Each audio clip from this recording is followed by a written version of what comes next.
MOS के अंदर। दूसरा नाम है इसका SOM, स्ट्रेंथ ऑफ मटेरियल भी इसी का नाम है। और अगर बात करी जाए फ्लूइड की, तो फ्लूइड के केस में फोर्स भी है, यानी F फोर्स हम ये कैसे लगा रहे हैं और ये कैसे लगा रहे हैं, मुझे आप लोगों को बताना है। थोड़ा सा एनालाइज करो कि बॉडी नंबर 1 जो है, यानी केस नंबर 1 या केस नंबर 2, कौन से केस में बॉडी मूव होगी। अगर आप थोड़ा सा ऑब्जर्व कर रहे हो तो आप बिल्कुल सही कर रहे हो। ऊपर खड़े होते हो तो ज्यादा फिसल नहीं, ऑब्वियसली बात है। जब आप ऊपर खड़े होते हो, यहाँ पर खड़े होते हो, तो आपके ज्यादा चांस होते हैं। अब देखो सीढ़ी भी सेम थी, सीढ़ी का जो वेट था, आपका जो वेट था, सब कुछ सेम है। बस खाली मैंने पॉइंट ऑफ एप्लीकेशन को देखो, यहाँ पर देखो, मैंने आपके जो फोर्स है, फोर्स को उठा के अगर यहाँ पर रख दिया तो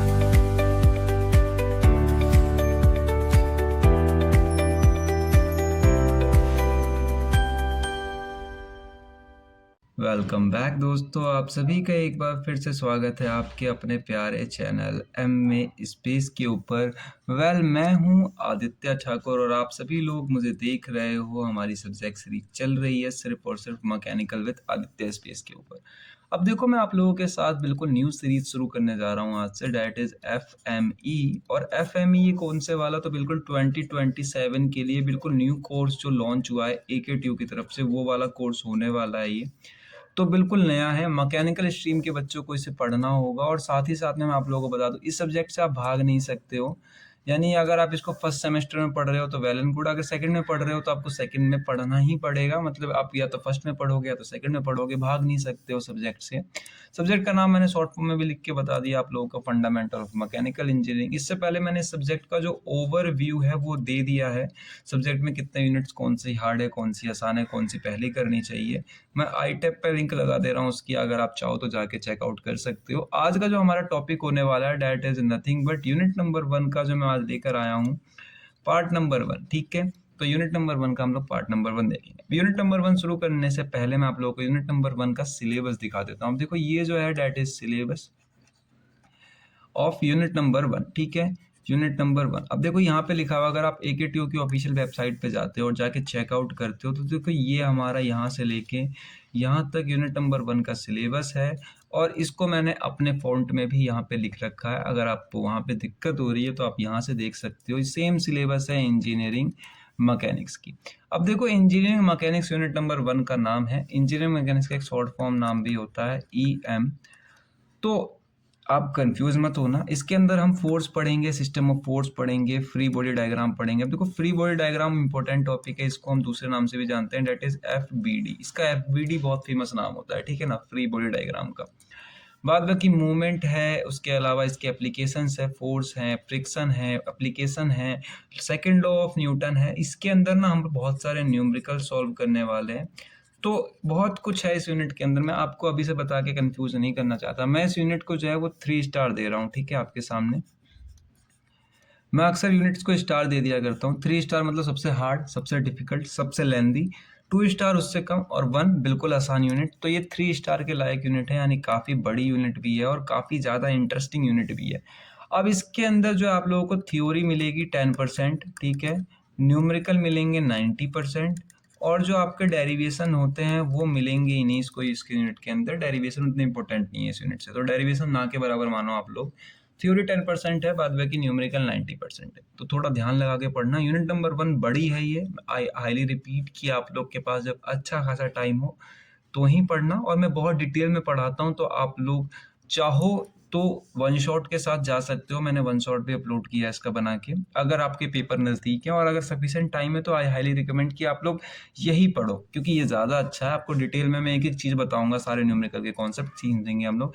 अब देखो, बेसिकली बात करता हूँ मैं यहाँ पे पूरे ही मैकेनिकल इंजीनियरिंग की, कि मैकेनिकल इंजीनियरिंग में हम लोग करते क्या हैं। ठीक है, आपने कोर्स तो ले लिया है। अब मैं थोड़ा सा इसके बारे में बता देता हूँ कि हम मैकेनिक्स पढ़ने से पहले थोड़ी सी मैकेनिकल इंजीनियरिंग के बारे में समझ लो। मैकेनिकल इंजीनियरिंग में सबसे ज़्यादा जो मेन सब चीज़ होती है वो होती है इफेक्ट ऑफ फोर्सेस, कि फोर्सेस के कारण क्या क्या इफेक्ट हो रहे हैं। ठीक है, तो ये जिन जिन सब्जेक्टों में हम पढ़ते हैं वो सब्जेक्ट भी मेन होते हैं और ये टॉपिक भी अपने आप में बहुत मेन है। ठीक है, इफेक्ट ऑफ फोर्सेस। तो इस टॉपिक के अगर मैं टुकड़े करूं, टुकड़े करने से मेरा मतलब सिंपल यही है कि अगर मैं देखूं कि फोर्स के इफेक्ट कहाँ कहाँ में देखने को मिलेंगे, तो 3 चीज़ में मिलते हैं। पहला, जब कोई बॉडी हमारा रेस्ट में होता है तो फोर्स उसको मोशन में ला देता है। दूसरा होता है हमारा, जब कोई बॉडी मोशन में होता है तो फोर्स उसको रेस्ट में ला देता है। दो तो ये आपने बचपन में भी पढ़े होंगे। और देन तीसरा आता है हमारा यहाँ पर डिफॉर्म, बॉडी का शेप बदल देना, साइज बदल देना, बॉडी को तोड़ देना, ये सब कुछ आता है डिफॉर्म के अंदर। ठीक है, तो 3 कैटेगरी हो गई। आई रिपीट, 3 कैटेगरी है यहाँ पर। तीनों कैटेगरी आप थोड़े से ध्यान रखना। पहला आता है रेस्ट, दूसरा आता है मोशन, और तीसरा आता है डिफॉर्म। डिफॉर्म मतलब जब हमारी बॉडी टूट जाती है या चेंज हो जाती है शेप के अंदर। तो जो इसके अंदर 3 पार्ट होते हैं इफेक्ट ऑफ फोर्स के, तो इन तीनों को हम एक साथ में नहीं पढ़ते हैं। ठीक है, तीनों के 3 टुकड़े करे गए हैं, तीनों को हम अलग अलग पढ़ते हैं। दो तो एक साथ में पढ़ लेते हैं, देखो रेस्ट और मोशन। ठीक है, और रही बात तीसरे की, तो तीसरे को हम अलग से पढ़ते हैं, डिफॉर्म को। तो इसलिए मैं यहाँ पे क्या करता हूँ, एक लाइन मार्जिन कर देता हूँ ताकि आपको ध्यान रहे कि हम रेस्ट और मोशन एक साथ पढ़ते हैं और डिफॉर्म को अलग से पढ़ते हैं। तो अब जब किसी बॉडी पे पार्टिकल पे फोर्स लग रहा होता है, ऐसे मान लो यहाँ पे कोई पार्टिकल है, इस पार्टिकल के ऊपर अगर आप फोर्स लगा रहे हो, ये m मास का पार्टिकल है। ठीक है, इसके ऊपर अगर आप F फोर्स लगा रहे हो, तो इस पे 3 ही चीज़ हो सकते हैं। या तो बॉडी रेस्ट में होगी, मूवमेंट में, मोशन में चल जाएगी, मोशन में होगी, रेस्ट में आ जाएगी, या फिर बॉडी टूट जाएगी, डिफॉर्म हो जाएगी। ठीक है, तो 3 ही केस पॉसिबल है। तीनों केस मैंने आप लोगों के सामने लिख दिए। फोर्स बस खाली 3 ही चीज़ कर सकता है, तीनों आपके सामने रख दिए। तो इसमें से ये दोनों जो चीज़ हैं, ये हम दोनों एक साथ पढ़ते हैं, यानी कि यहाँ पर हम दोनों एक साथ पढ़ते हैं और इस वाले को हम अलग से पढ़ते हैं। ठीक है, तो आई होप कि आपको इतना समझ में आ गया होगा। तो आगे चलते हैं। अब देखो, इफेक्ट ऑफ फोर्स तो आपको समझ में आ गया। अब इफेक्ट ऑफ फोर्स के बाद जो दूसरी चीज आती है वो ये आती है कि जब आप इफेक्ट ऑफ फोर्स पढ़ते हो, ठीक है ना, इफेक्ट ऑफ फोर्स, तो इफेक्ट ऑफ फोर्स जब आप पढ़ते हो तो ये हमारी सॉलिड और फ्लूइड के ऊपर होती है। ठीक है, सॉलिड के पार्टिकल्स हो गए। सॉलिड क्या होता है, यानी जो आपको पता होगा ठोस होता है, और दूसरा फ्लूइड। अब फ्लूइड जिन लोगों को नहीं पता, मैं उनको बता देता हूँ, लिक्विड और गैस, ये दोनों होते हैं फ्लूइड। ठीक है, एक लिक्विड गैस, दूसरा सॉलिड। तो जब इफेक्ट ऑफ फोर्स हम सॉलिड के ऊपर पढ़ते हैं तो अलग सब्जेक्ट में पढ़ते हैं, जब इफेक्ट ऑफ फोर्स हम फ्लूइड के ऊपर पढ़ते हैं तो अलग सब्जेक्ट में पढ़ते हैं। अब देखो, यहाँ पे एक बात और निकल कर आती है। अभी मैंने आप लोगों को बताया, जब हम इफेक्ट ऑफ फोर्स पढ़ते हैं तो उसके 3 टुकड़े हो जाते हैं अपने आप में। अभी थोड़ी देर पहले आप लोगों ने देखा, पहला या तो बॉडी रेस्ट में होगी, दूसरा या तो बॉडी मोशन में होगी, या तीसरा या तो बॉडी डिफॉर्म होगी। ठीक है, जैसे मैं बताता हूँ, यहाँ लिख देता हूँ मैं। पहला क्या होगा, आपकी बॉडी या तो रेस्ट में हो सकती है, रेस्ट में, दूसरा मोशन में।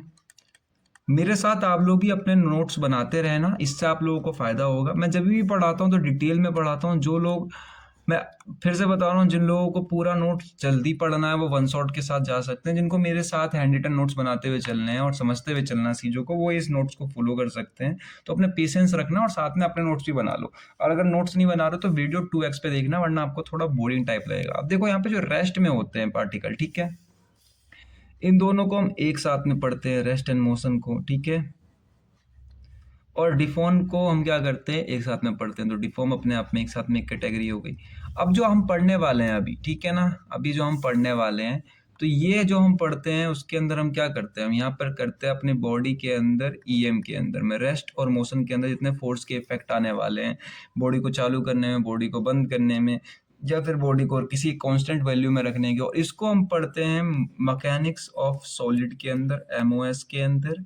दूसरा नाम है इसका एसओएम, स्ट्रेंथ ऑफ मटेरियल भी इसी का नाम है। और अगर बात करी जाए फ्लूइड की, तो फ्लूइड के केस में क्या होता है, फ्लूइड के केस में बॉडी डिफॉर्म होती है अपने आप ही। ठीक है, मतलब मैं समझाता हूँ। देखो, मान लो ये आपकी पानी हो गई, पानी के ऊपर ये आपकी एक के ऊपर एक लेयर हो गई। ठीक है, तो जब ये मूव करेगी इस तरफ में, तो ये लेयर अपने आप में डिफॉर्म होते जाएंगे और एक के ऊपर एक लेयर क्या करती जाएगी, स्लिप होती जाएगी, मतलब फिसलती जाएगी इस तरफ में। तो ये अपने आप ही बॉडी डिफॉर्म होती जा रही है। अब देखो, ऐसे मान लो, इस वाले केस का एग्जांपल लेता हूँ। जैसे मान लो ये एक ब्लॉक है एम वेट का, अगर आप इसको डिफॉर्म करते हो, मतलब फोर्स लगा के आगे की तरफ बढ़ाते हो, तो कुछ देर बाद क्या होगा, ये बॉडी सेम टू सेम आपकी यहाँ पर आ जाएगी, कुछ डिफॉर्म तो होगी नहीं। लेकिन पानी के केस में, गैस के केस में, यानी फ्लूइड के केस में क्या होता है, वो जो आपकी पार्टिकल होते हैं वो डिफॉर्म हो जाते हैं। तो इनको हम डिफॉर्म अलग नहीं पढ़ते, हम साथ नहीं पढ़ते हैं यहाँ पे। ठीक है, तो साथ नहीं पढ़ते हैं। और साथ नहीं पढ़ते हैं तो इसके दो टुकड़े नहीं होते हैं, इसका एक ही टुकड़ा रहता है, उस टुकड़े को हम कहते हैं फ्लूइड मैकेनिक्स, ठीक है, एफएम। तो ये आपकी यूनिट भी ऐसे डिवाइडेड है, ठीक है ना। आप पहले जो है ये पढ़ने वाले हो ईएम, फिर पढ़ोगे आप स्ट्रेंथ ऑफ मटेरियल, फिर पढ़ोगे फ्लूइड। देखो मैं यहाँ पर आप लोगों को थोड़ा सा दिखाता हूँ, देखो यहाँ पर आपके डायग्राम में भी आपको साफ साफ से दिखाई देगा। पहला आपका यूनिट कौन सा है, इंजीनियरिंग मैकेनिक्स। दूसरा कौन सा है, मैकेनिक्स ऑफ सॉलिड, यानी वही स्ट्रेंथ ऑफ मटेरियल। और तीसरी यूनिट आपकी कौन सी है, तो एफएम। तो बेसिकली इस तरीके से आप पढ़ने वाले हो, ठीक है। तो इन टुकड़े हो गए यहाँ पे मैकेनिकल इंजीनियरिंग के इफेक्ट ऑफ फोर्स के, तो यही हम लोग पढ़ने वाले हैं। अब देखो यहाँ पर मैंने सबसे पहले बात करी थी आपकी मैकेनिकल इंजीनियरिंग की, जिसके अंदर हम अपना यूनिट पढ़ने जा रहे हैं इंजीनियरिंग मैकेनिक्स। तो इंजीनियरिंग मैकेनिक्स होता क्या है, डेफिनेशन कभी कभार एक में 2 मार्क्स के अंदर पूछ ली जाती है। और वैसे यहाँ से हम लोग क्या करने जा रहे हैं, अपने सिलेबस को स्टार्ट करने जा रहे हैं। इसके ऊपर का जो था वो सारा ज़रूरी था आप लोगों को समझने के लिए मैकेनिकल इंजीनियरिंग से, क्योंकि आप अभी न्यू आए हो तो आपको समझना ज़रूरी था। जो आपके सीनियर्स होते हैं या जिन्होंने पहले से सब्जेक्ट पढ़ रखा होता है, इन सब चीज़ों को पढ़ रखा होता है, तो वो सीधा यहीं से शुरू करते। लेकिन आप लोग बिल्कुल न्यू स्टूडेंट थे, तो यहाँ पर मैं आप लोगों को सब कुछ बताते हुए चल रहा हूँ। अब देखो इंजीनियरिंग मैकेनिक्स एक ऐसी ब्रांच होती है इंजीनियरिंग साइंस की, जो कि डील करती है स्टडी ऑफ फोर्सेस को, जो कि मैंने बताया इफेक्ट ऑफ फोर्सेस। देखो यहाँ लिख भी रखा है, उनके इफेक्ट को किसी बॉडीज पर जो रेस्ट में हो नहीं तो मोशन में हो। देखो यहाँ पर डिफॉर्म की बात नहीं हो रही है, जो मैंने आप लोगों को बताया डिफॉर्म की बात नहीं होगी, क्योंकि डिफॉर्म हम मैकेनिक्स ऑफ सॉलिड में पढ़ रहे हैं, ठीक है। तो देखो यही है ईएम की, इसके अंदर हम क्या करने वाले हैं, ये ब्रांच है इंजीनियरिंग मैकेनिक्स के, जिसके अंदर हम लोग क्या करने वाले हैं, जिसके अंदर हम लोग करने वाले हैं मैकेनिक्स के अंदर रेस्ट और मोशन की एनालिसिस, ठीक है। तो ये दोनों एनालिसिस हम लोग करने वाले हैं। तो आई होप कि आपको इतना अच्छे तरीके से समझ में आ गया होगा। अब देखो इसकी दूसरी डेफिनेशन भी मैंने लिख रखी है सिंपल वाली। अगर आप लोगों को हार्ड वाली समझ में ना आए तो आप सिंपल वाली समझ सकते हो, समझने के लिए तो आप कोई सी भी समझ सकते हो, दोनों ही सिंपल है। देखो इंजीनियरिंग मैकेनिक्स एक ऐसी स्टडी करी जाती है, इसमें फोर्स की करते हैं, मोशन की करते हैं, इक्विलिब्रियम बॉडीज की करते हैं, और साथ ही साथ में यूज करके इंजीनियरिंग प्रॉब्लम्स की, मतलब कुछ मेथड्स का यूज करके हम क्या करते हैं, इसके अंदर प्रॉब्लम्स को फाइंड करते हैं, उनकी स्टडी करते हैं, ठीक है। तो ये घुमा के लिखी हुई है, ऊपर वाली आसान है, आपको जोन सी सिंपल डेफिनेशन लग रही है आप वो वाली समझ सकते हो। आई होप कि आपको समझ में आ गया होगा। Next one is our going to be force. Force क्या होता है, तो फोर्स की डेफिनेशन तो हम लोग आगे ही देखेंगे, बट मैं यहाँ पे आप लोगों को रफली आइडिया देता हूँ। जब तक आप फोर्स पढ़ते हुए आ रहे हो, वो 11th-12th के लिए बिल्कुल स्टैंडर्ड, मतलब मान लो आप 12th तक आपने फोर्स पढ़ रखी है, तो वहां तक उस फोर्स की डेफिनेशन बिल्कुल सही थी। यहाँ पर भी उस फोर्स की डेफिनेशन वो वाली सही है, लेकिन अब थोड़ी और डेप्थ में पढ़ोगे आप लोग, ठीक है। तो आगे जो हम फोर्स पढ़ने वाले हैं ये बिल्कुल डेप्थ में पढ़ने वाले हैं। अब डेप्थ में कैसे पढ़ने वाले हैं, देखो जैसे कि मान लो ये आपके सामने एक ब्लॉक रखा हुआ है, ठीक है। या चलो मैं एक अच्छा सा ही ब्लॉक बना लेता हूँ, देखने में अच्छा भी लगेगा आप लोगों को। देखो मानो ये आपके सामने एक ब्लॉक रखा हुआ है, इसे रब कर लेते हैं, दूसरा ब्लॉक बनाते हैं, दूसरे कलर में येलो कलर ले लेते हैं। ये आपके सामने एक ब्लॉक रखा हुआ है, ठीक है। और इस ब्लॉक के जस्ट नीचे आपके पास क्या है, एक ज़मीन है। ये लो मान लो ये इसकी ज़मीन भी हो गई इसके जस्ट नीचे, और इसको क्या करते हैं, ज़मीन फिक्स कर देते हैं हम। समझाने के लिए बस खाली आपको मैं एक डायग्राम बना रहा हूँ। अब देखो ज़मीन फिक्स कर दी हमने, इसको कॉपी भी कर लेते हैं, लाओ लगे याद। ये हो गई कॉपी, इधर दूसरा बन जाएगा ये डायग्राम, ओके। अब देखो इस ब्लॉक के ऊपर हम क्या कर रहे हैं, एक फोर्स लगा रहे हैं, ठीक है। इस ब्लॉक के ऊपर हम क्या कर रहे हैं, फोर्स लगा रहे हैं, फोर्स एफ न्यूटन का लगा रहे हैं, और एम जो है इस बॉल ब्लॉक का मास है। दूसरी तरफ हम दूसरा फोर्स लगा रहे हैं, ठीक है। दूसरा फोर्स कौन सा लगा रहे हैं, दूसरा फोर्स हम ऐसे लगा रहे हैं, ठीक है। दूसरा फोर्स हम ऐसे लगा रहे हैं, और इस फोर्स की भी सेम मैग्नीट्यूड है, एफ का ही ये फोर्स भी है, यानी एफ फोर्स हम एक ऐसे लगा रहे हैं और एक ऐसे लगा रहे हैं। मुझे आप लोगों को बताना है, थोड़ा सा एनालाइज करो कि बॉडी नंबर 1 जो है, यानी केस नंबर 1 या केस नंबर 2, कौन से केस में बॉडी मूव होगी। अगर आप थोड़ा सा ऑब्जर्व कर रहे हो तो आप बिल्कुल सही कर रहे हो। देखो केस नंबर 1 के अंदर क्या होगा, मैं आपको दिखाता हूँ आप लोगों की, बॉडी इस तरफ जाने की कोशिश करेगी, आगे की तरफ जाने की कोशिश करेगी। अब जैसे यहाँ फोर्स लगाओगे तो यहाँ पे बॉडी आगे की तरफ जाएगी। इस वाले केस में क्या है कि बॉडी यहीं पर रुक जाएगी, आगे तो जा नहीं पाएगी, ना इधर जाएगी और ना इधर जाएगी, यहीं पर रुक जाएगी। तो इस वाले केस में आप देख रहे हो बॉडी आगे जा रही है, इस वाले केस में बॉडी यहीं पर रुक जा रही है। तो ये वाला केस आपका कौन सा हो जाएगा, मोशन का। यहाँ पर मोशन हो रहा है आपका। ये वाला केस कौन सा हो जाएगा, रेस्ट का। बॉडी यहाँ पर रुक जा रही है आपकी। तो आप देख रहे हो कि हम दो केस पढ़ने वाले हैं, फोर्स का, मोशन का और स्टेट का। केस नंबर 1 ये वाला हो गया जिसमें बॉडी जो है मूव कर रही है। केस नंबर 2 ये वाला हो गया इसमें बॉडी मूव नहीं कर रही है। लेकिन यहाँ पर ध्यान देने वाली बात यह है कि जो फोर्स आपने लगाया है उसका मैग्नीट्यूड यानी फोर्स की वैल्यू बराबर है एकदम, ठीक है। फोर्स बराबर है, वेट बराबर है, जो ये नीचे की रोड है, जो जमीन है, वो भी बराबर है। सिर्फ क्या चेंज कर रहे हो आप, तो इसके कारण बॉडी रेस्ट से मूवमेंट में चल जा रही है। तो फोर्स की आपने सिर्फ डायरेक्शन चेंज करी है। देखो यहाँ पर जो आपका फोर्स है वो कुछ इस तरीके से लग रहा है और यहाँ पर आपका फोर्स कुछ इस तरीके से लग रहा है। तो आपने सिर्फ डायरेक्शन चेंज करी और क्या हुआ, आपका बॉडी मूव और रेस्ट में चला गया। तो ये आप लोगों को पढ़ना है और यही डेप्थ एनालिसिस हो जाएगी इस चीज की। हालांकि मैंने बहुत ऊपर से समझाने की कोशिश करी है ताकि आपको समझ में आए। अभी हम फिलहाल इसकी डेप्थ एनालिसिस करेंगे इंजीनियरिंग मैकेनिक्स के अंदर, तो आपको और क्लैरिटी मिलती जाएगी।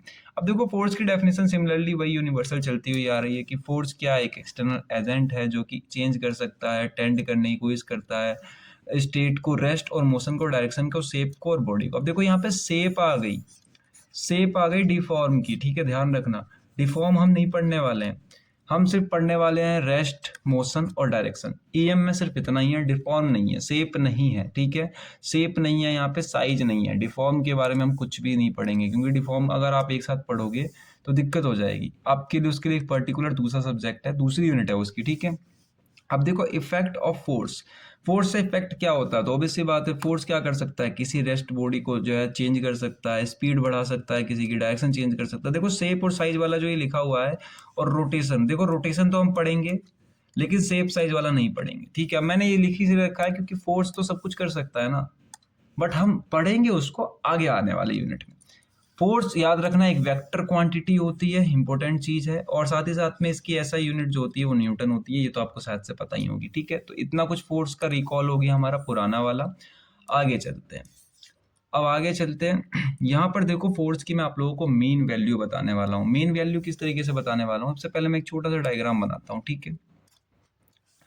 डायग्राम ये है कि आपका एक ये लैडर हो गया, ठीक है। आपका ये एक लैडर हो गया। इस लैडर को हल्का सा इंक्लाइंड कर लेते हैं। ये लैडर हमारा हल्का सा इंक्लाइंड हो गया, लैडर मतलब सीढ़ी। एक ये लैडर हो गया। इस लैडर पर जो है ये इसकी जमीन हो गई, इस लैडर पर ये जमीन पे खड़ी है, ठीक है। उसके बाद साथ ही साथ में ये आपकी इधर से बॉल हो जाएगी, ये हो गई आपकी बॉल। आई होप कि आपको समझ में आ रहा होगा। तो लैडर जमीन दोनों ही बना दिए मैंने। सीढ़ी ऐसे ही लगी हुई होती है आपके घर में, लैडर मतलब सीढ़ी ऐसे ही लगी हुई होती है आपके घरानों में भी, कि सीढ़ी जो होती है एक तरफ दीवार पे लगी हुई होती है, एक तो जमीन पर होती है, ठीक है। मैं चाहूँ तो यहाँ लिख भी सकता हूँ, बट इससे पहले क्या करते हैं, इस पूरे डायग्राम को कॉपी कर लेते हैं और एक सेम टू सेम इधर भी बना लेते हैं ताकि आपको और क्लैरिटी मिले समझने में। अब देखो यहाँ पर मैं आपके साथ एक चीज कर रहा हूँ, मान लो मैं आपको सीढ़ी पर खड़ा कर दे रहा हूँ बेटे। वैसे यहाँ पर मैं आपके सारे यहाँ पे क्या कर दे रहा हूँ, नोटेशंस लिख दे रहा हूँ। ये लैडर है, ये ग्राउंड है, और ये जो है आपका वॉल है, ठीक है। तीनों चीज हो गई। अब लैडर के ऊपर क्या कर रहा हूँ, मैं आपको कहीं पर भी एज अ रैंडम खड़ा कर दे रहा हूँ। जैसे मान लो आप यहाँ पर खड़े हो जाते हो, ठीक है, यहाँ पर आप खड़े हो जाते हो। तो जब आप यहाँ पर खड़े हो गए तो यहाँ पर आपका जो है बिल्कुल एग्जैक्ट फोर्स किस तरफ लगेगा, तो नीचे की तरफ लगेगा। तो जो फोर्स लग रहा है उसको मैं एफ से डिनोट कर देता हूँ। फोर्स आपका नीचे की तरफ लग रहा है, जब आपका वेट है वो नीचे की तरफ लग रहा है, और आप खड़े क्या हो, तो यहाँ पर आप खड़े हो, ठीक है। अरे ये गायब ही हो गया, दूसरा बनाना पड़ेगा। ये तो पहली बार हुआ कि कुछ चीज़ गायब हो गई अचानक से, बट कोई नहीं, हमारे पास एक दूसरा लेटर भी था, हमने ये वाला लगा दिया यहाँ पे। तो आप यहाँ पर खड़े हो, तो ये जो पॉइंट हो जाता है आपका, यहाँ पर आप खड़े हो, ठीक है। यहाँ पर हमारा फोर्स लग रहा है। तो फोर्स की जो मेन वैल्यूज होती है, मेन कैरेक्टरिस्टिक्स होती है, वो क्या होती है, वो चार कैरेक्टरिस्टिक्स होती है, ठीक है। ध्यान रखना, चार, 4 कैरेक्टरिस्टिक्स होती है। अब क्या होती है मैं आप लोगों को थोड़ी देर में बताऊंगा, बट यहाँ पर एक दूसरा केस लेते हैं। दूसरा केस लेते हैं यहाँ पर कि इस बार आप यहाँ पर खड़े हो, ठीक है। कहाँ पर, ऊपर की साइड में खड़े हो। एक केस में नीचे की साइड में खड़े हो और एक केस में ऊपर की साइड में खड़े हो। यहाँ पर आप खड़े हो, सेम अमाउंट ऑफ का वेट भी सेम है एकदम, ठीक है। और आप यहाँ पर खड़े हो इस बार। तो अब मुझे ये बताओ, आप नीचे खड़े होते हो सीढ़ी के, तो सीढ़ी के जो स्लिप होने की चांस होती है इस तरफ में, है ना, स्लिप। वो ज़्यादा होती है जब ऊपर खड़े होते हो, उसमें ज़्यादा होती है। मतलब स्लिप कैसी होगी सीढ़ी, तो ऑब्वियस सी बात है आपकी जो सीढ़ी स्लिप होगी और स्लिप होने के बाद कुछ इस तरीके से गिर जाएगी नीचे की तरफ में, है ना। तो जो सीढ़ी स्लिप होगी वो आपकी कौन से केस में ज़्यादा होगी, केस नंबर ए में ज़्यादा होगी स्लिप होने के चांस, या केस नंबर बी में ज़्यादा होंगे। सोचो आप थोड़ा, अगर आप सीढ़ी पे नीचे खड़े होते हो, लैडर पे नीचे खड़े होते हो तो ज़्यादा फिसलने के चांस होते हैं, लैडर के ऊपर खड़े होते हो तो ज़्यादा फिसलने के। ऑब्वियसली बात है, जब आप ऊपर खड़े होते हो, यहाँ पर खड़े होते हो, तो आपके ज़्यादा चांस होते हैं। अब देखो सीढ़ी भी सेम थी, सीढ़ी का जो वेट था, आपका जो वेट था, सब कुछ सेम है, बस खाली मैंने पॉइंट ऑफ एप्लीकेशन को देखो, यहाँ पर देखो, मैंने आपके जो फोर्स है, फोर्स को उठा के अगर यहाँ पर रख दिया तो सीढ़ी फिसल जाएगी, और अगर मैंने फोर्स को उठा के यहीं पर रख दिया तो सीढ़ी नहीं फिसलेगी। सिर्फ और सिर्फ फोर्स की मैंने डायरेक्शन चेंज करी है, ठीक है। उठा के यहाँ पर रख दिया, उठा के यहाँ पर रख दिया, उठा के यहाँ पर रख दिया, उठा के यहाँ पर रख दिया, तो इससे क्या हो रहा है, इफेक्ट बदल जा रहा है, फोर्स की वैल्यू बदल जा रही है, मतलब आप ज़्यादा वैल्यू आउटपुट जनरेट कर पा रहे हो। आई होप कि आपको समझ में आ रही होगी। तो आप ज़्यादा वैल्यू जनरेट कर पा रहे हो, ठीक है। तो यहाँ पर आपको ये तो पता चला कि फोर्स की डायरेक्शन जो होती है वो इंपॉर्टेंट होती है, ठीक है। तो फोर्स के 4 मेन कैरेक्टरिस्टिक्स होते हैं, देखो वो क्या क्या होते हैं। पहले नंबर पर आती है आपकी फोर्स की जो मेन कैरेक्टरिस्टिक्स होती है, ये पूरी की पूरी लाइन ही ले लेते हैं यहाँ पे, ओके। तो फोर्स की जो मेन कैरेक्टरिस्टिक्स आती है, नंबर 1 पे होती है मैग्नीट्यूड, ठीक है। मैग्नीट्यूड, आप कितने अमाउंट का फोर्स लगा रहे हो, 2 न्यूटन, 5 न्यूटन, 4 न्यूटन, एग्जाम्पल के लिए ले लेते हैं एफ न्यूटन, ठीक है। आप एफ न्यूटन का फोर्स लगा रहे हो। दूसरी चीज जो होती है, जो अभी अभी आपने लोगों ने देखी, आप सबने देखी, that is direction. Direction change करने से आपकी फोर्स पे काफी बहुत ज्यादा बुरा इफेक्ट पड़ता है, ठीक है। तो that is direction.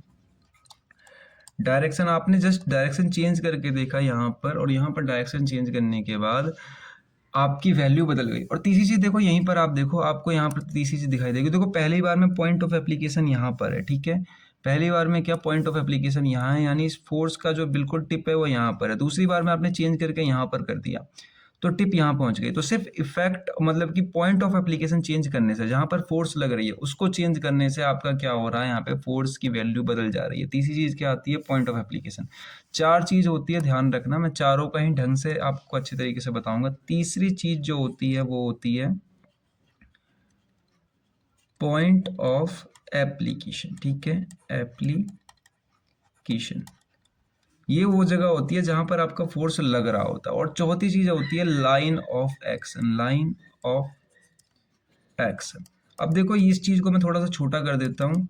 Line of action आपको समझने के लिए मैंने सब कुछ यहाँ पे अच्छे तरीके से लिख दिया है। अब मैं यहाँ पे इस चीज को थोड़ा सा छोटा कर देता हूँ, ताकि आप लोगों को मैं एक डायग्राम बना के दिखा पाऊँ जो मैं बनाना चाह रहा हूँ। ये छोटा हो जा थोड़ा सा, चलो छोटा तो हुआ है, बट स्टिल मैंने भी जस्ट अभी अभी चलाना सीखा है इसको, तो थोड़ी सी दिक्कत हो रही है। पहले मैं कॉपी में पढ़ाया करता था, और मैं सोचा कि नहीं डिजिटली कुछ पढ़ाएंगे। तो डिजिटली पढ़ाने में आपके सामने देख सकते हो आप लोग कितनी दिक्कतें आ रही हैं, है ना। पता भी नहीं चल रहा है, वैल्यूज मिट जा रही है। देखो पहला आपका मैग्नीट्यूड था, जिसमें हमने यहाँ पे क्या करना है, यहाँ पे फोर्स हमने एफ न्यूटन का लिया है। उसके बाद ये तो तीसरी चीज थी हमारी, तीसरी ये हो गई। चौथी ये थी कि लाइन ऑफ एक्शन, ठीक है, लाइन ऑफ एक्शन। अब देखो यहाँ पर मैं आप लोगों को एक डायग्राम बना के दिखाता हूँ। देखो डायग्राम बहुत सिंपल है, कि आपके पास ये कोई एक रॉड है, ठीक है। इस रॉड के ऊपर आपने ये फोर्स अप्लाई किया, ओके। अब इस फोर्स को अगर आप आगे की तरफ और बढ़ा दोगे तो ये कुछ इस तरीके से बढ़ जाएगा, और अगर इसी फोर्स को आप पीछे की तरफ और बढ़ा दोगे तो ये कुछ इस तरीके से बढ़ जाएगा। फोर्स का जो मैग्नीट्यूड है वो एफ है। फोर्स जिस पॉइंट पे लग रहा है तो ये हो जाएगा आपका point of application, point of application जहां पर आपका फोर्स लग रहा है, ठीक है। ये जो चीज दिख रही है आपको, that is line of action, कि आपकी फोर्स की लाइन ऑफ एक्शन क्या है, ठीक है। और यहां पर आपको दिख रहा होगा कि फोर्स जो है आपका वो इस डायरेक्शन में लग रहा है ना। आपके 4 क्वाड्रेंट आपने पढ़े होंगे इससे पहले। 4 क्वाड्रेंट कैसे, देखो मैं यहाँ पे दिखा देता हूँ। ये तो हो जाता है आपका ऊपर वाला, और ये हो जाता है इधर वाला। तो इसमें जो आपका फोर्स लग रहा है इस वक्त कैसा लग रहा है, इस तरफ में लग रहा है, तो डेट इज आपका फोर्स एफ। तो इसका डायरेक्शन किस तरफ हो गया आपका, मतलब एक्स डायरेक्शन की तरफ में हो गया ये फोर्स आपका।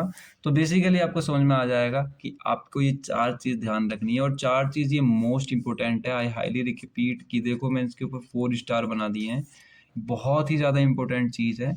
आपको ये चार चीज़ ध्यान रखनी है पूरे मैकेनिक्स के अंदर में। तो फोर्स के जो चीज़ है चार हो गए। आप जब आप स्ट्रेंथ ऑफ मटेरियल पढ़ोगे, आगे की यूनिट पढ़ोगे, फ्लूइड मैकेनिक्स पढ़ोगे, तो वहाँ पर भी ये बहुत रोल करेगी। तो इसको ध्यान रखना, चार चीज़ होती है फोर्स की। पहली मैग्नीट्यूड, दूसरी डायरेक्शन, तीसरी पॉइंट ऑफ एप्लीकेशन, चौथी लाइन ऑफ एक्शन। ठीक है, आगे चलते हैं। आगे आता है हमारा system of forces. System of forces, देखो मैं यहाँ पे कुछ वर्ड लिख देता हूँ, जैसे कि आप जैसे पीपल हो गए, बहुत सारे लोग हो जाते हैं तो उसको क्या कहते हैं हम, सोसाइटी कहते हैं। जैसे कि आपके पेड़ हो गए, ठीक है, ट्री हो गई। ट्री मतलब जब बहुत सारे ट्री हो जाते हैं तो उसको हम जंगल कहते हैं। तो बेसिकली इस तरीके से आप देख रहे हो कि जब एक आदमी था तो उसको एक नाम से बुलाया जा रहा फोर्स को, लेकिन जब अगर आप कह सकते हो कि बहुत सारे हो जाते हैं तो उनको एक पर्टिकुलर नाम मिल जाता है। तो आप इसको कह सकते हो सिस्टम ऑफ पीपल, इसको कह सकते हो आप सिस्टम ऑफ ट्रीज, मतलब बहुत सारे ट्रीज हैं तो आप उसको कह सकते हो सिस्टम ऑफ ट्रीज। तो जैसे ही बहुत सारे फोर्स होते हैं ना, बहुत सारे फोर्स होते हैं, तो जब बहुत सारे फोर्स होते हैं तो उसको आप कह सकते हो सिस्टम ऑफ फोर्सेस। ठीक है, जब आपके बहुत सारी फोर्स होते हैं, यहाँ पर अगर आप जो लिख भी सकते हो कि टू और मोर फोर्सेस, दो या दो से ज़्यादा जहाँ पर भी आपके फोर्स देखने को मिलेंगे वो सिस्टम ऑफ फोर्स कहलाएंगे। ठीक है, बहुत ही सिंपल बता दिया मैंने आप लोगों को, दो या दो से ज़्यादा फोर्स जहाँ पर आपको देखने को मिलेंगे तो वो सिस्टम ऑफ फोर्स कहलाएंगे। अब देखो सिस्टम ऑफ फोर्स को तोड़ा कैसे गया है। सिस्टम ऑफ फोर्स समझने के लिए आपको एक पूरा डायग्राम समझना पड़ता है, और डायग्राम समझाने की बहुत ही आसान तरीके से कोशिश करता हूँ। अपना सिलेबस में ही है सब कुछ, मैं बाहर से नहीं पढ़ा रहा हूँ आप लोगों को, अपने सिलेबस में ही है सब कुछ। देखो यहाँ पे सिस्टम ऑफ फोर्सेस को हमने जो है बेसिकली दो टुकड़ों में तोड़ रखा है। ठीक है, दो टुकड़ों में जो है तोड़ रखा है। पहला आता है आपके पास कोप्लेनर, दूसरा आता है आपके पास नॉन कोप्लेनर। अब कोप्लेनर और नॉन कोप्लेनर समझने से पहले आपको थोड़ा सा ये समझना होगा कि हमारे पास जो चीज़ें होती हैं वो किस तरीके से होती हैं।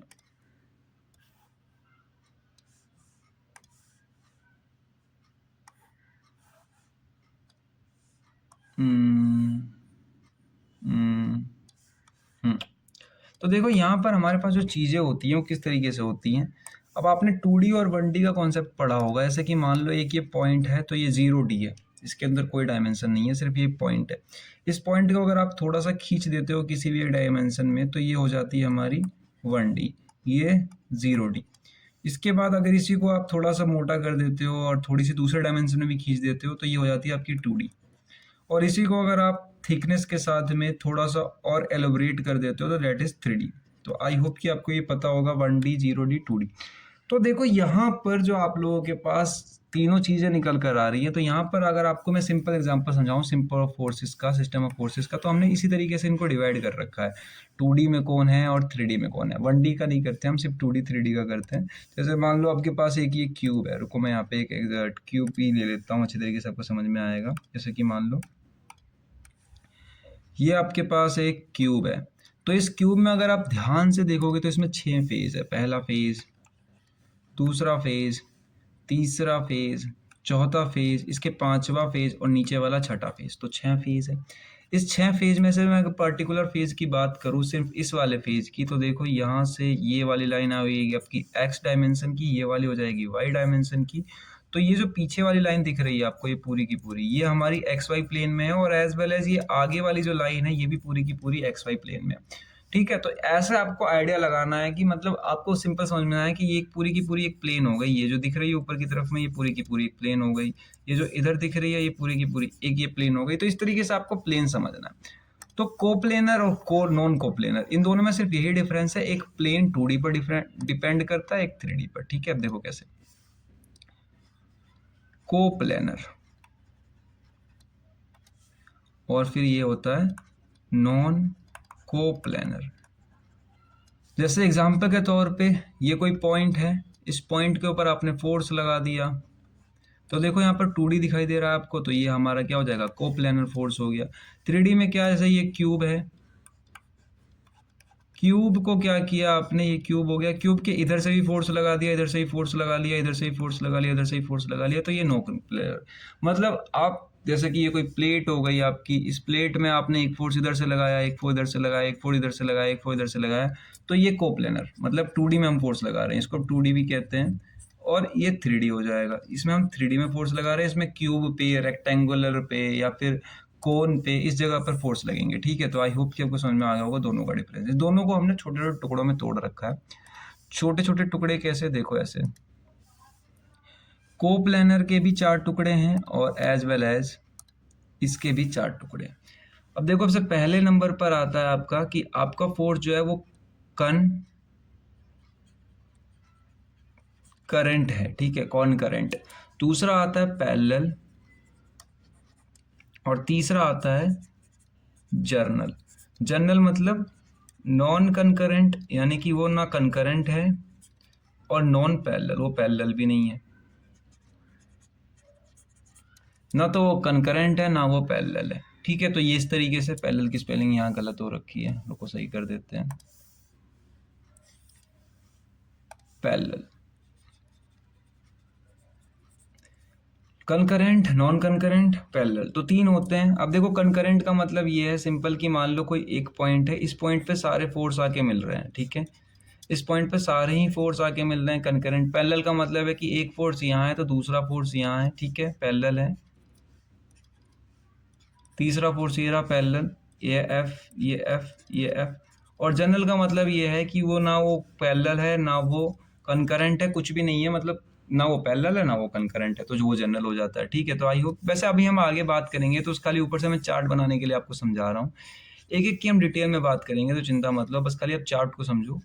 तो चार्ट के अंदर जो मेन चीज़ है ना, देखो यहाँ पे ध्यान देना आप लोग कि देखो कोप्लेनर कंकरेंट हो सकता है एक प्लेन के अंदर में, ठीक है, पैरेलल भी हो सकता है और साथ ही साथ में जनरल भी हो सकता है। ठीक है, जनरल भी हो सकता है, प्लेनर भी हो सकता है। सिमिलरली मैं बात करूं अगर इसकी नॉन कोप्लेनर की, तो वो कंकरेंट भी हो सकता है, वो भी पैरेलल हो सकता है, या वो जनरल भी हो सकता है। तो ये तीनों ही मतलब दोनों के 3-3 पार्ट हैं। तो आई होप कि आपको समझ में आया होगा। ये 3D में हम बात करेंगे, जब भी इसकी बात करेंगे तो हम 3D में बात करेंगे, और जब भी हम इसकी बात करेंगे तो हम 2D में बात करेंगे। ठीक है, अब देखो यहीं पे मैंने लिख रखा है सिस्टम ऑफ फोर्सेस का सबसे पहला आता है कोप्लेनर फोर्सेस सिस्टम। कोप्लेनर मतलब सिर्फ एक प्लेन में बहुत सारे फोर्स लग रहे हैं। इट डजेंट मीन वो कैसे लग रहे हैं, बस सिर्फ लग रहे हैं। देखो मोर देन 2 और 2 से ज़्यादा act simultaneously on a body, then they are called a system of forces. ये आपको पता चलेगा सिस्टम ऑफ फोर्सेस किसे कहते हैं। तो ये चीज़ आती है निकल के, डेट इज कि कोप्लेनर फोर्सेस क्या होते हैं, जब when the line of action of the all forces in same plane, किसी एक ही प्लेन में हो, या तो एक्स में हो, ना तो वाई में हो, या तो जेड में हो, किसी एक प्लेन में हो, तो they are called as a coplanar forces. तो आई होप कि आपको समझ में आ गया होगा कि कोप्लेनर फोर्सेस किसे कहते हैं। दूसरा आता है आपके पास कि कोलिनियर फोर्स। अब देखो कोलिनियर फोर्स सिस्टम क्या होता है, जैसे कि आपने कभी टग ऑफ वार खेला होगा दो लोगों के बीच में बचपन में, या कभी छोटे थे आप लोग, तो एक फोर्स तो ये लग रहा है, ठीक है, और दूसरा फोर्स ये लग रहा है, तो इन दोनों का लाइन ऑफ एक्शन सेम होना चाहिए। अब लाइन ऑफ एक्शन कैसे सेम होगा, जैसे इनका अगर लाइन ऑफ एक्शन में निकालूं तो दोनों फोर्सों का कुछ इस तरीके से निकलेगा, ये लाइन ऑफ एक्शन हो गया, इनका लाइन ऑफ एक्शन सेम होना चाहिए। ठीक है, तो लाइन ऑफ एक्शन सेम होना चाहिए, तो that is force are known as the collinear force. ठीक है, बहुत सिंपल होता है, किसी एक फोर्स के अंदर मतलब किसी प्लेन के अंदर हुए तो कोप्लेनर, और किसी 3D प्लेन के अंदर हुए तो कोलिनियर, मतलब non coplanar. Collinear I hope कि समझ में आ गया होगा आप लोगों को। दूसरा आता है कनकरेंट फोर्स सिस्टम। कनकरेंट मैंने आप लोगों को बताया, जब एक पॉइंट पे बहुत सारे फोर्स आके मिलते हैं तो that is known as the concurrent force. देखो एक कॉमन पॉइंट पे सारे के सारे फोर्स आके मिलते हैं किसी एक पर्टिकुलर प्लेन के अंदर में, तो उसको कहते हैं कनकरेंट फोर्स सिस्टम। और कनकरेंट फोर्स सिस्टम किसका, कोप्लेनर का, क्योंकि एक प्लेन के अंदर मिल रहे हैं, ये सारा का सारा किसके अंदर हो रहा है, तो एक प्लेन के अंदर हो रहा है। ठीक है, इसको इसलिए इसको कहते हैं हम कोप्लेनर कॉनकरेंट फोर्स सिस्टम। ठीक है, दूसरा आता है पैरेलल फोर्स सिस्टम। पैरेलल मतलब किसी एक प्लेन के अंदर, जैसे मान लो मैंने ये प्लेन बना लिया, ठीक है, ये प्लेन बन गया मेरा, इस प्लेन के अंदर दो फोर्स हैं और दोनों एक दूसरे के पैरेलल हैं, फोर्स नंबर 1, फोर्स नंबर 2, ये दोनों एक दूसरे के क्या है, पैरेलल है, अपोजिट है। ठीक है, तो इस तरीके से आप फोर्स बना सकते हो। अगर पैरेलल फोर्स जो आपका पैरेलल फोर्स है वो अगर दोनों के दोनों एक ही डायरेक्शन में है, देखो जैसे कि मैं यहाँ पे ड्रॉ करके दिखाता हूँ आपको। जैसे मान लो पैरेलल फोर्स इधर भी एक था और जस्ट इसके नीचे दूसरा भी सेम डायरेक्शन में, तो इसको कहते हैं हम लाइक पैरेलल फोर्स। ठीक है, क्या कहते हैं इसको? कहते हैं हम लाइक पैरेलल फोर्स। ठीक है, और अगर सिमिलरली आपको दिखाई दे एक फोर्स तो इस डायरेक्शन में था, दूसरा फोर्स किस डायरेक्शन में था, दूसरा फोर्स इस डायरेक्शन में था, तो इसको कहते हैं हम अनलाइक। ठीक है, अनलाइक पैरेलल फोर्स। ये भी फोर्स है एफ, ये भी फोर्स है एफ, ये फोर्स भी एफ और ये फोर्स भी एफ। ठीक है, तो इस तरीके के अगर फोर्स एक डायरेक्शन में लग रहे हैं, किसी एक प्लेन के अंदर ही लगेंगे, अगेन आई रिपीट कि ये किसी एक ही प्लेन के अंदर लग रहे होंगे, तो आप चाहो तो प्लेन भी ड्रॉ कर सकते हो। लो मैंने प्लेन भी ड्रॉ कर दिया, तो किसी एक प्लेन के अंदर लगेंगे। प्लेन की वैल्यू चाहो तो वो भी दिखा सकते हो आप, कि ये लो प्लेन की वैल्यू भी दिखा दी मैंने। इधर जो थी इधर एक्स थी और इधर जो है इधर वाई है, तो एक्स वाई प्लेन है ये हमारा, कोई एक प्लेन है एक्स प्लेन। तो बेसिकली हमारा इस तरीके से हम दिखा सकते हैं। तो अगर वो सेम है, मतलब सेम डायरेक्शन में है, दोनों उसका डायरेक्शन सेम है, तो वो लाइक है। अगर वो सेम डायरेक्शन में नहीं है तो वो अनलाइक है। ठीक है, पैरेलल फोर्स आई होप कि समझ में आ गया होगा आप लोगों को। अगर एग्जांपल चाहिए आप लोगों को, तो weight of a different object cap in similar down towards, मतलब आपने कोई एक टेबल बनाया है। ठीक है, ये आपका टेबल हो गया। इस टेबल के ऊपर आपने कोई एक सामान रख रखा है, सामान का वेट डाउनवर्ड है, और सामान जो फोर्स जो आपका टेबल लगा रहा है चारों तरफ से फोर्स, वो आपका पैरेलल लगा रहा है उसके हिसाब रिस्पेक्टिवली, तो वो ऊपर की तरफ आपका जो ऑब्जेक्ट है वो टेबल आपका ऊपर की तरफ क्या कर रहा है, पैरेलल फोर्स लगा रहा है, और ऊपर से नीचे की तरफ क्या आ रहा है, वेट आ रहा है आपका पैरेलल। किसी एक प्लेन के अंदर देखोगे तो वाई के अंदर सारे लग रहे हैं ये। और थर्ड नंबर पे आता है आपका general force system. General force के संदर्भ के अंदर आपका कंकरेंट भी नहीं होता है और पैरेलल भी नहीं होता है, मतलब किसी एक पॉइंट पे मिलते भी नहीं है और साथ ही साथ में वो पैरेलल भी नहीं होते एक दूसरे के। तो इस तरीके के कोड को हम कहते हैं जनरल फोर्स सिस्टम। ठीक है, आई होप कि आप लोगों को ये समझ में आ गया होगा। सिमिलर है, अगर ये एक प्लेन में है तो ये कोप्लेनर है, अगर एक प्लेन से ज्यादा प्लेन में है, दो में है, तीन में है, तो वो नॉन कोप्लेनर है। ठीक है, अब देखो नॉन कोप्लेनर भी आ गया यहाँ पे। नॉन कोप्लेनर में कुछ नहीं है, अगर आप लोग अगर एक फोर्स को अगर वो एक प्लेन में लाई नहीं कर रहे हैं, अलग अलग प्लेन में है, तो उनको हम नो कॉन्प्लेनर कहते हैं। जैसे कि एग्जांपल के लिए ये एक्स वाई और जेड तीन प्लेन हो गए ये। तो ये अगर कोई फोर्स ऐसे है, कोई फोर्स ऐसे है, किसी दूसरे तीसरे प्लेन में कंबाइन होकर है, तो यहाँ पर हम उसे कहते हैं नॉन कोप्लेनर फोर्स सिस्टम। ठीक है, बहुत ही आसान है, ज़्यादा कुछ नहीं है, सारे टाइप आपको सेम देखने को मिलेंगे।